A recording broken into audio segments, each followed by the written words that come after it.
शिक्षा में सबका अधिकार है, ये सिर्फ एक डायलॉग नहीं, ये रियलिटी है। दोस्तों, क्या आप जानते हैं किसी भी स्टेट का रियल फ्यूचर उसके स्टूडेंट डिसाइड करते हैं, ना कि सिर्फ उसकी इंडस्ट्रीज। ओडिशा में यही फोकस धीरे धीरे बदलता हुआ दिख रहा है। किसी भी स्टेट का फ्यूचर सिर्फ रोड्स, फैक्ट्रीज या इन्वेस्टमेंट नंबर से नहीं बनता, बल्कि वो बनता है क्लासरूम, हॉस्टल्स, ट्रेनिंग सेंटर्स और उन स्टूडेंट से जो आने वाले कल की वर्कफोर्स तैयार कर रहे होते हैं। और पिछले कुछ सालों में ओडिशा में एजुकेशन को लेकर और स्किल डेवलपमेंट को लेकर एक स्ट्रक्चर शिफ्ट देखने को मिला है दोस्तों, जहां फोकस सिर्फ एक्सेस नहीं बल्कि आउटकम्स, इंक्लूजन और एम्प्लॉयबिलिटी पर भी है।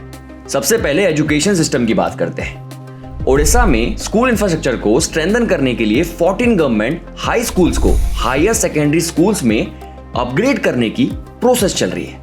साथ ही 426 प्राइमरी स्कूल हॉस्टल्स के अपग्रेडेशन को अप्रूवल दिया गया है, ताकि रूरल और रिमोट एरियाज के स्टूडेंट्स को बेटर फैसिलिटी मिल सके। 15 आश्रम स्कूल्स को भी हाई स्कूल्स में अपग्रेड कर दिया गया है। इसी सोच के साथ पीएम श्री इनिशिएटिव के तहत ओडिशा में लगभग 800 स्कूल्स को मॉडल स्कूल्स के रूप में डेवलप करने की प्रक्रिया शुरू हुई है। Smart classrooms, digital learning, experiential education और स्किल बेस्ड टीचिंग के जरिए इन स्कूल्स को 21st सेंचुरी लर्निंग सेंटर्स में बदलने की कोशिश की जा रही है। ट्राइबल एजुकेशन को एक्सपांड करने के लिए रेसिडेंशियल स्कूल पर भी फोकस बढ़ा है। स्टेट में 111 नए Eklavya model residential school commission किए गए हैं, जो ट्राइबल और रिमोट एरियाज में क्वालिटी एजुकेशन एक्सेस को इंप्रूव करने के लिए डिजाइन किए गए हैं। ड्रॉप आउट रेट्स को रिड्यूस करने के लिए एक डायरेक्ट इंटरवेंशन भी किया गया है दोस्तों। शहीद मधु सिंह हाथ खर्चा योजना के अंडर एलिजिबल एसटी स्टूडेंट्स को 9th और 11th क्लास एडमिशन पर हर साल 5000 फाइनेंशियल असिस्टेंस दी जा रही है। इस स्कीम से लगभग 3 लाख स्टूडेंट्स को बेनिफिट मिलने का एस्टिमेट है और इसके लिए 156 करोड़ का एलोकेशन दिया गया है दोस्तों। लेकिन एजुकेशन सिर्फ एंट्री पॉइंट है। रियल चैलेंज तब शुरू होता है जब स्टूडेंट्स क्लासरूम से निकलकर जॉब मार्केट में एंटर करते हैं। इसी गैप को ब्रिज करने के लिए स्किल डेवलपमेंट पर भी स्ट्रॉन्ग फोकस दिया गया है। Odisha skill development project phase 2 को अप्रूवल दिया गया है, जिसका आउटले 1140 करोड़ का है। इसका एम है industry link training, advance skilling और फ्यूचर रेडी वर्कफोर्स डेवलप करना।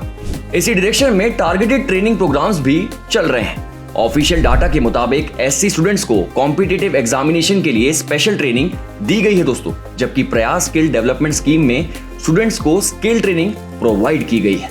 टेक्निकल एजुकेशन इंफ्रास्ट्रक्चर को भी अपग्रेड किया जा रहा है। एआई, ऑटोमेशन और इमर्जिंग टेक्नोलॉजीज जैसे एरियाज पर फोकस बढ़ाया जा रहा है। साथ ही भुवनेश्वर का वर्ल्ड स्किल सेंटर एक्सपांड किया जा रहा है, जहां लॉजिस्टिक्स, हेल्थ केयर और डिजिटल एनिमेशन जैसे कोर्स इंट्रोड्यूस किए जा रहे हैं।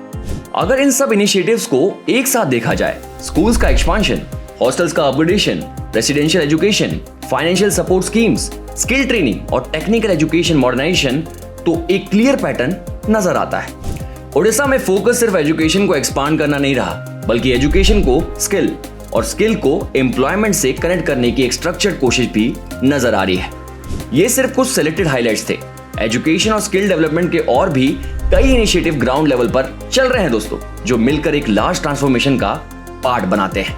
फिर मिलते हैं एक नई कहानी के साथ। तब तक के देखते रहिए ओडिशा ऑन रिकॉर्ड को। हमें सपोर्ट करिए, लाइक करिए, शेयर करिए और सुनिए, सब्सक्राइब भी कर दीजिए।